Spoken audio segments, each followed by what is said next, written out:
बाबा, मैं श्री आशाराम बापू जी से नाम दीक्षा ली थी। मेरा भजन अच्छा चल रहा था, पर उनके जेल जाने के बाद मेरी श्रद्धा पर आघात हो गया।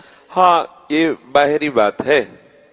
बाहरी बात इसलिए हम कहते हैं कि भगवान का लीला विलास चलता रहता है ना। इस बात पे जाओ कि वो जेल में है। जेल में तो क्या, जेल में तो ठाकुर भी पैदा हुआ था, मथुरा में जेल में तो पैदा हुआ था। कोई बात, ये सब चलता रहता भगवान की माया। आप अपने मार्ग को पुष्ट करें। अश्रद्धा करने की कहीं भी कोई गुंजाइश नहीं है, बिल्कुल।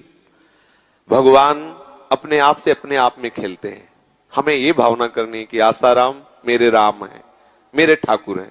वो चाहे बाहर खेले चाहे ये भीतर खेले, वो चाहे माया का खेल खेले चाहे ब्रह्म का खेल खेले, मेरे लिए वो भगवान है। दुनिया की दृष्टि एक अलग है। अब आगे इतना सोच के आगे बढ़ो, हम तुम्हें हाथ पकड़ के आगे ले जाने के लिए तैयार। दोष दृष्टि नहीं।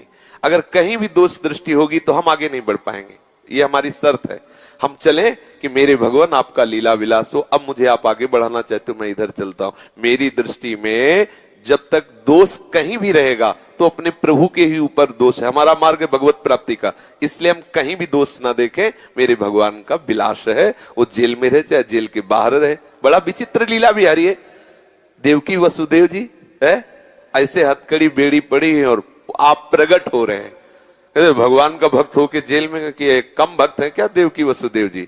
रोज कंस की घुड़की खानी पड़ती है और 6 पुत्रों का वध कर दिया कंस ने, और फिर भगवान का प्रादुर्भाव हो रहा है। हम भगवत भाव ही रखें किसी भी स्थिति में, क्योंकि हम भगवान के भक्त हैं, हम भगवत मार्ग के पथिक हैं। हम दोष दृष्टि नहीं कर बोले उनको ऐसा करना चाहे कि नहीं करना चाहे, तो आप ही सरकार हैं, आप हैं, तो आप ही खुद अपना निर्णय कर रहे हैं। आप अपने आप से अपने आप में खेलें। हमारा सिस्टम अलग है सोचने का। तो लीला ही है तो सच्चिदानंद तत्व ही।